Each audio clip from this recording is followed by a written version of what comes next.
Hi, I'm Beth Gaddis, editor-in-chief at Planet DDS. I'm joined today by Brian Colao, my friend and the director of Dykema DSO Industry Group, and the person who just hosted the very successful Dykema conference in Denver. Brian, it's great to catch up with you again. Yeah, it's great to be back. We were a little bit busy, earlier this month with that show, and we had, a couple thousand people there. So we couldn't do this till a little later, but it's great to be back today. Well, we're going to be talking about how great that conference was and all of the hot topics. But first, there's been a few huge updates that have impacted DSOs that I wanted to start with. And the first one is the CrowdStrike outage on July 19th. What are you hearing? Well, look, I mean, we had a whole segment devoted to this, not that one, but devoted to cybersecurity and protection. And I think what we said, many times during that segment and at the end of it is, we're just going to see more and more of this stuff, and I think at that time, the Change Health one was going on, and we were talking about Change Health and saying, we're just going to keep seeing this over and over again. So please, everybody's got to get your house in order when it comes to cybersecurity and protection. So yeah, we got another one. I mean, like, this is what, and you know what? There's gonna be more. So, it's sad. I mean, I wish it wasn't. And the worst part about it is this one, I think, was more a software update than it was an attack, but it shows you how linked all of this stuff was. And, it's really having the functional equivalent of an attack. I mean, I guess to be clear, it wasn't an attack, but it still, got disabled due to the update. And this stuff is so interconnected across our economy. Everybody's got to get their house in order when it comes to cybersecurity and protection. And to me, this latest one, even if it's like an update, should be a wake-up call to everybody to please get your cybersecurity house in order, because this stuff is just going to keep happening.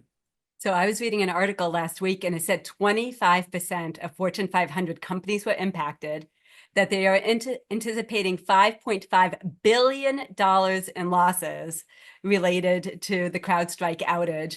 And in the healthcare industry, 75% of the top healthcare organizations in the United States were impacted, with about $2 billion in losses. And that $2 billion just in healthcare organizations impact was in Becker's hospital review that I read last week. I mean, it's just staggering, the numbers that we're talking. Well, and it's just going to keep happening until people, really take it seriously and get their house in order with this stuff. A lot of people are. We were at the Dykema conference. We had a cybersecurity panel there. A lot of people are taking it seriously and are in, either they've done it or are in various stages of, sort of getting it done. But if you're weak in this area, you kind of got to get strong in this area pretty quickly. Well, and I talked to Gary Selman, who was on stage at Yep. Dykema. He's with Black Talent Security, and he was telling me, this is just on Friday that we were speaking, that several large DSOs with between 200 and 400 locations were impacted, and that some groups couldn't log in for 3 to 4 days. So he said the financial impact just from that, even though it wasn't a cyber attack, but just because they couldn't log in because of the software update that apparently was not tested in advance, caused huge challenges. And that one of the challenges that the DSOs faced is that people had to physically reboot the computers. Oh, yeah. And that was one of the big things that came out of this. And he was saying to me that, like, as a next step is making sure that you have written protocols for how to reboot the computers so that the in-office staff could do it without needing a third party to come on site, or having the IT department from the DSO physically come on site to do it. That is something that you can have, written up in your SOPs and handy should something like this happen again. Well, it's important because it's sort of like, when you need the roof person to come to your house after like a hurricane or, some type of hailstorm, and, they can't come for weeks. Or you need, in Texas, where I live, in the summertime, your air conditioning breaks and you want them to show up. Well, they're at everybody's air conditioning broke. So, it's the same thing. If you, need somebody to come on site during an attack, it can often take a while for that to happen. But if you've got a protocol in place where, hey, this is what we're going to do to reboot or stabilize, it really will help you, in most cases, get up and running much quicker. And while this particular one, like you pointed out, wasn't a cyber attack, The big fear now is that it will lead to cyber attacks.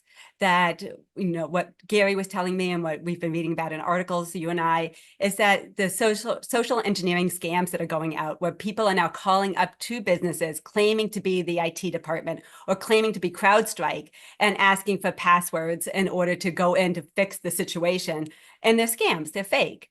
I And mean, that's people really, exploit vulnerabilities, and right, they wait for your weakest moment when you're like, I can't get into my computer, and then somebody calls and at that time and says, hey, I'm from whoever, and I'll get you in for $100, wire it over here or something, or give me your credit card, or however they do it. And a lot of people, their guard is down. I mean, if they got that phone call during normal conditions, they might request some verification or some ID or not doing. But when you're at your weakest moment and you're desperate to get back in your computer or get back Mhm. online, that's when people often will make mistakes that they otherwise wouldn't make.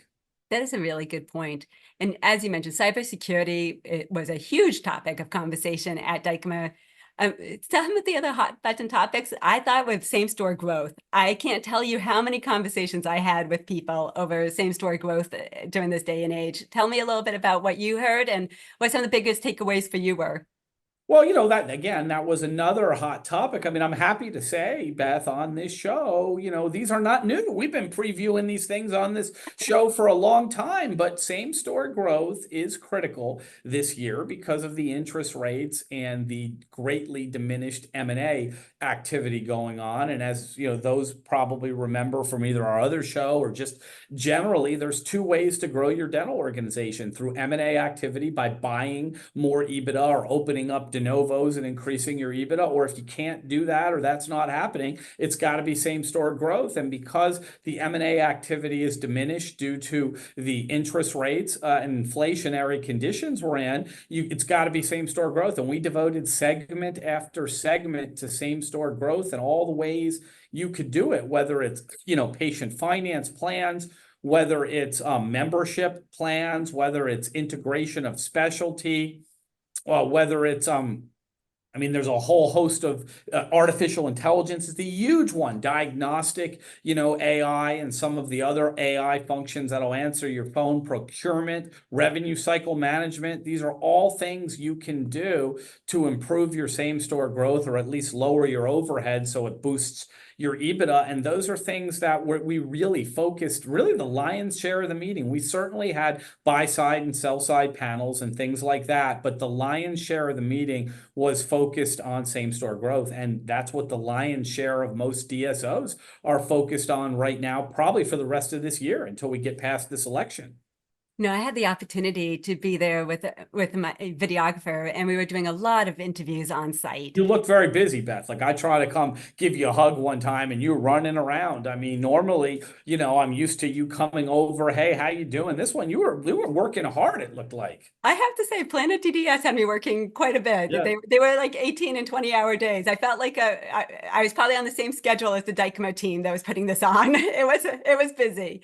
But the content that I got, both from being in the room, because, I listened to all of those sessions, and I was in the room for the three most powerful hours in DSO history. And then I was doing the interviews afterwards. And it really struck me just from things that are kind of like low tech that people were doing to increase same store growth, just getting back to basics, all the way up to more high tech things. And for example, I talked to Trevor Moore. He's the CEO of OMS 360, which has oral surgery practices. And he was saying that they were looking at why some practices were really successful and why some practices were struggling.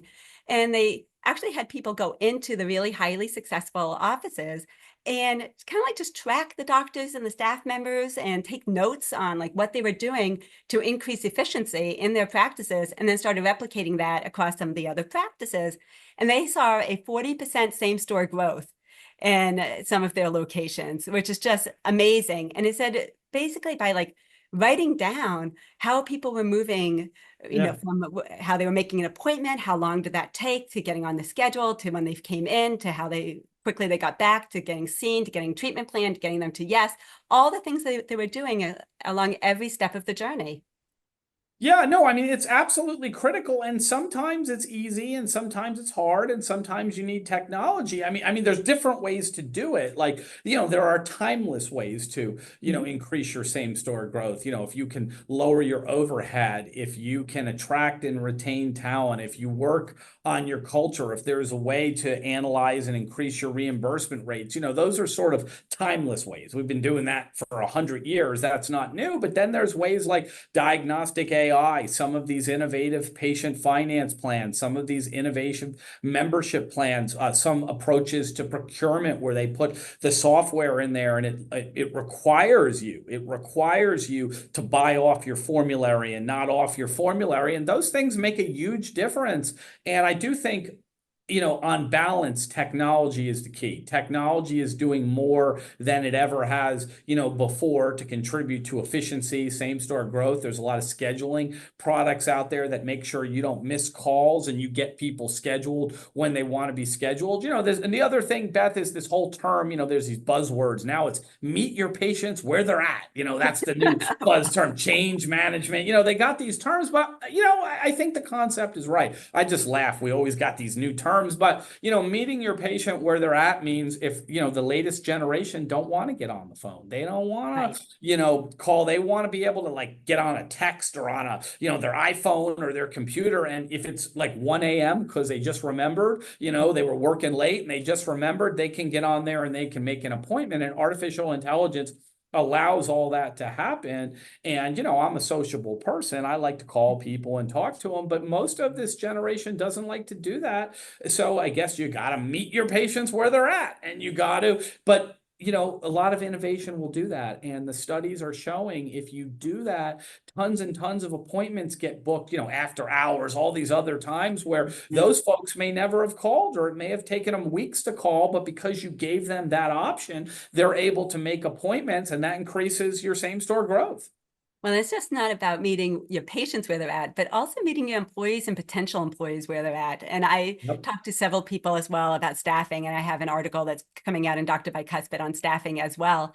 And it was fascinating, Brian, some of the different things that people are doing in order to attract dentists and then also staff members. I mean, for staff members, things like gas cards, if you live in California, could be the differentiator between whether they come to work for you or go to work for another company. I mean, I would never have thought of that before 2 years ago.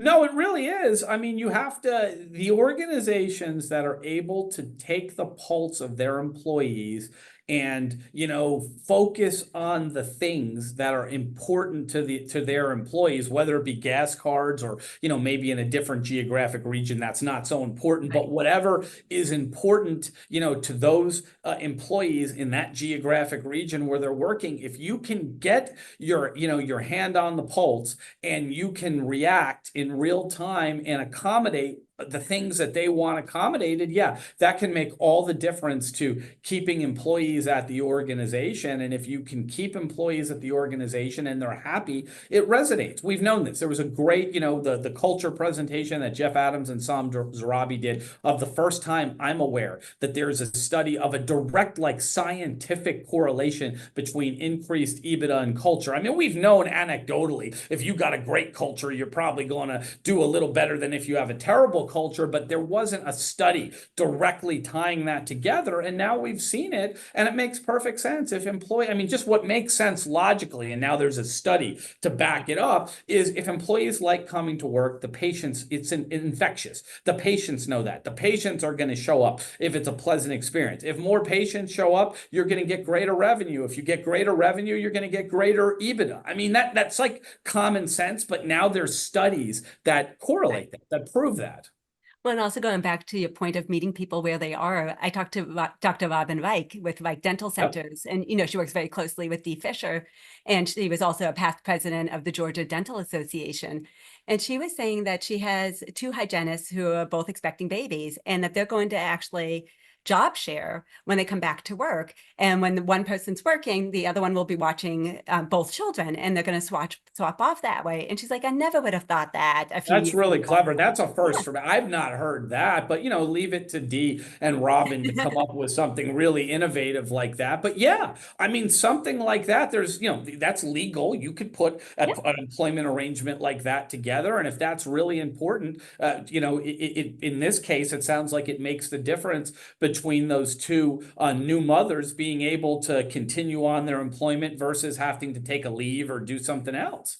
And the other thing that she mentioned that I thought was really interesting, and then I heard repeated across, from many different DSO leaders I spoke to across the country, is this idea that people want more money now, and they don't care so much about the retirement benefits, possibly because they don't anticipate actually staying with that company long enough to retire with them. But she was saying that at their specific dental group, they had a really robust retirement plan, and they still have a retirement plan, but they've changed it a little bit in order to give that extra $1 or $2 upfront in hourly wages now. And she said that was a big change. And the Well, third, that one makes more sense to me, Beth. Mhm, I mean, the other one was really creative, but that one makes more sense to me mhm. because of inflation. The cost of everything is up, and it's a shame because I mean, obviously there are studies about retirement. You really need to get your retirement in order, and it's the sort of thing that when you're 25, you don't think about, and you can look past for a decade or 20 years. But I mean, just for purposes of this show, you do need to focus on your retirement. I don't want people to suddenly they're 60 and they got $100 saved. I mean, that's not a good situation. But what you're saying makes perfect sense. In these inflationary conditions right now, everything costs more. So the more money that goes in your pocket today will allow you to stay even as opposed to lose your quality, of maybe your standard of living was going down a little bit due to the increased cost. This will let you maybe maintain that so you don't lose anything.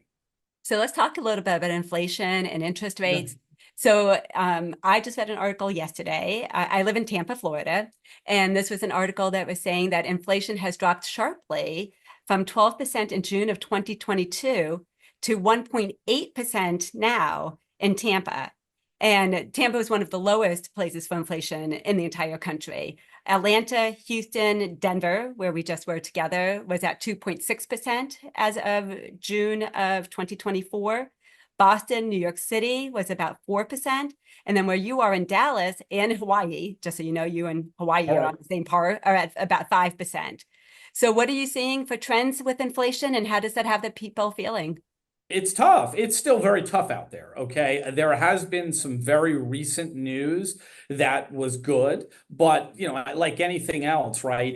If you paid, $1 for milk and now you got to pay $1.50 for milk, and now it's maybe just starting to go back down, it takes several months before you really feel good again. It's not like, oh, terrific. Here we are in July and it's going down. So everybody go back to the way it was. No, I mean, it took, say a year and a half, 2 years of getting pummeled by this. So suddenly turning it off doesn't mean the first month or two, all of a sudden it's back to happy days. I mean, unfortunately, most people have been feeling that financial hit. I mean, a couple things. One, I'm not totally sold on the numbers yet. They were very favorable recently, but I would like to see those numbers for another 3, 4, 5 months stay that way before I feel good. I I'm want to sure make the sure Federal it Reserve wasn't. agrees with you. Yeah, I want to make sure it wasn't like one dip, which was great, and then it went back to no, I mean, I want to make sure it really has abated. But if it really has abated, it might take 6 months, a year before somebody starts. People feel good when they've saved money, they've put some money in the bank, they've done that. And if you've not been able to save money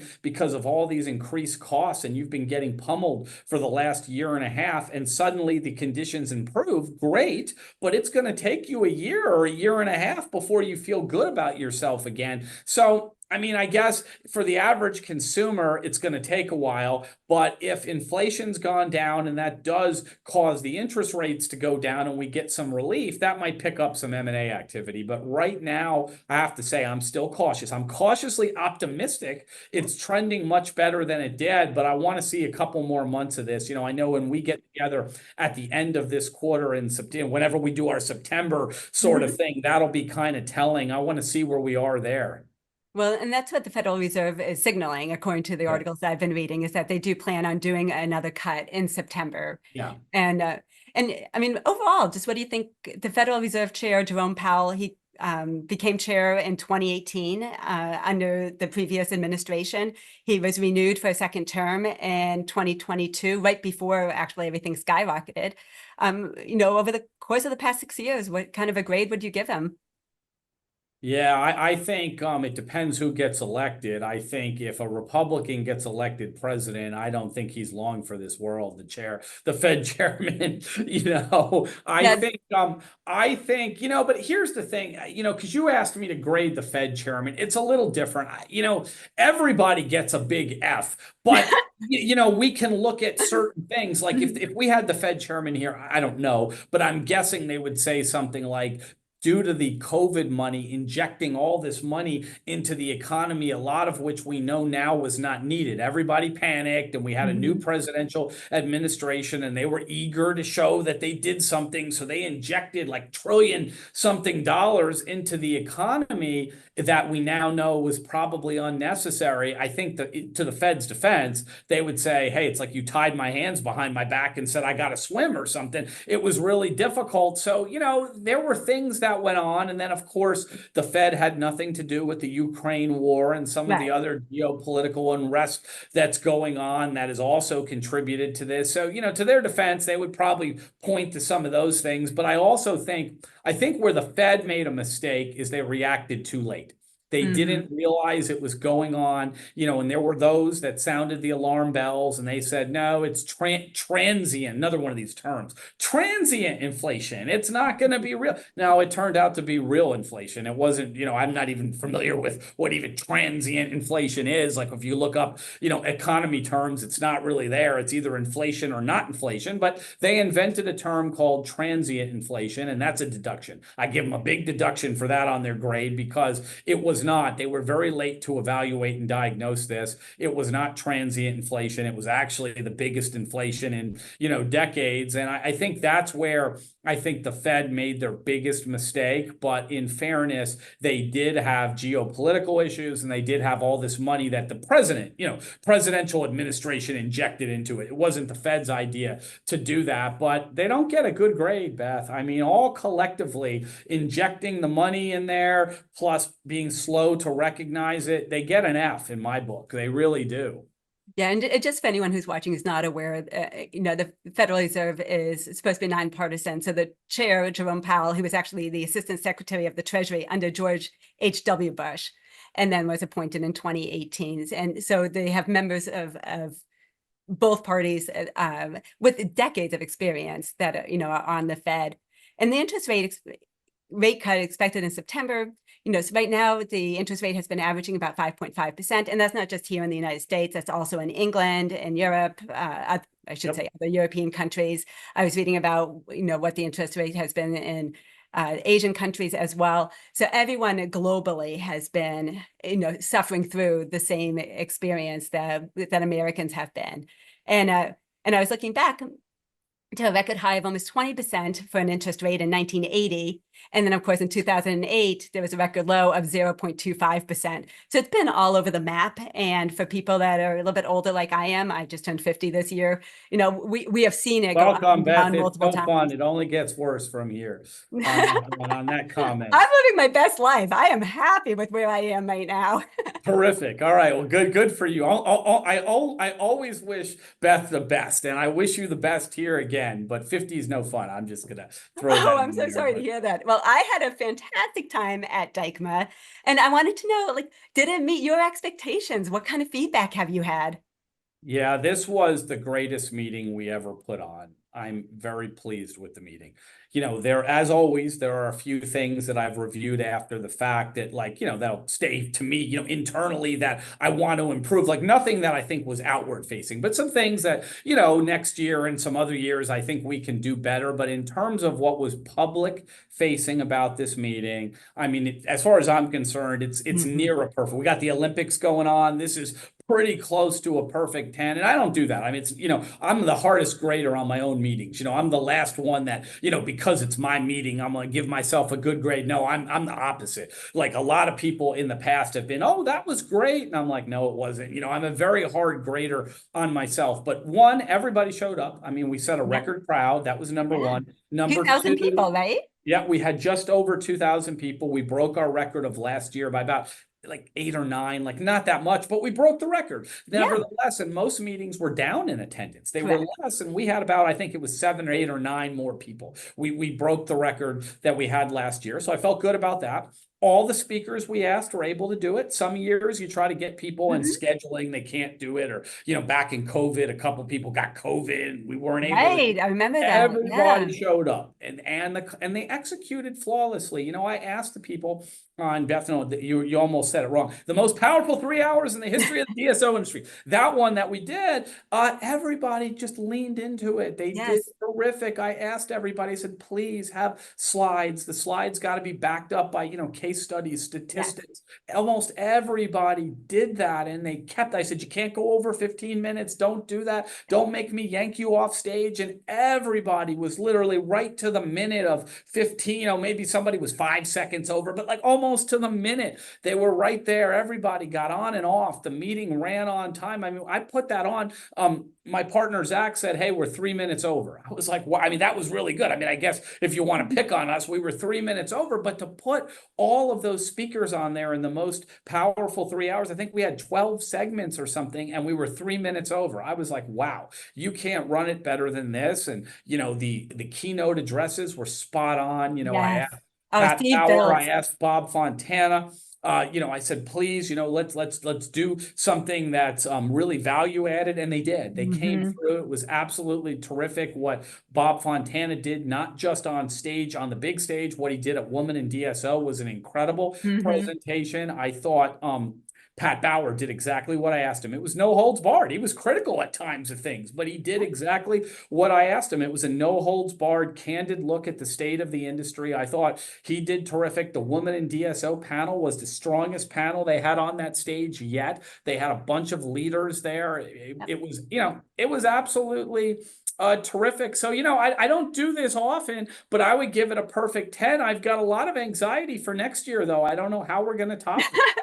The best 5 hours. Well, I'm pretty sure we're going to do the most powerful 3 hours part 2. I mean, we're not going to do it forever. People loved it so much that I definitely, after a while, you got to change things up. But for one more year, I really think we're going to do the most powerful 3 hours part 2, because there's a lot that we didn't cover that we could get into this next year. So I think we're going to do that.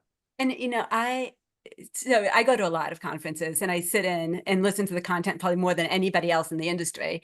And I loved the 15-minute segments. Yeah. I was saying to our events director here at Planet DDS that I could retain more information this way than I usually can when I listen to something for 45 minutes. It was fast, it was crisp, it was memorable. The slides backed up what they were saying on stage. It all made sense. How you had the stage set up where people walking out, kind of like the catwalk, toward the audience, and standing there was just so much more dynamic than when people are sitting down in chairs, on a stage, several tens of feet away.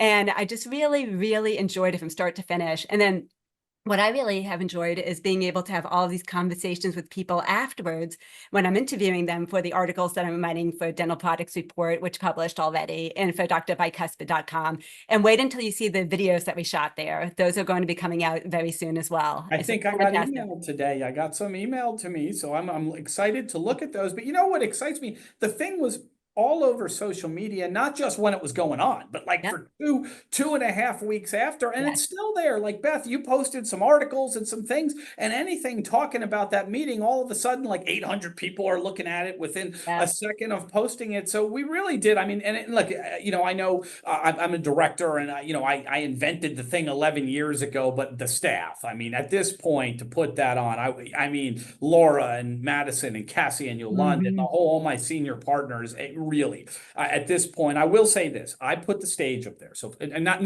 the stage, not the one you like. I mean the content. If people like the content, yes, that's the one part of the meeting that I won't relinquish. I think there's probably 1,000 things, maybe 2,000 things that go into this meeting, and I probably relinquish, 999 out of 1,000. But the one I won't relinquish is the stage content. I Yeah. always do that, and I was on an airplane this weekend, and I was writing some potential content for 2025 already. So that's the part I do, but everything else, I mean, people, they like the drone shows, you like the food, you like Yeah. the music, you like the stage. That's all my team. I mean, they did, again, probably 999 out of 1,000 Mhm. things that go into this meeting, my team did. And, I did the stage, and that was it.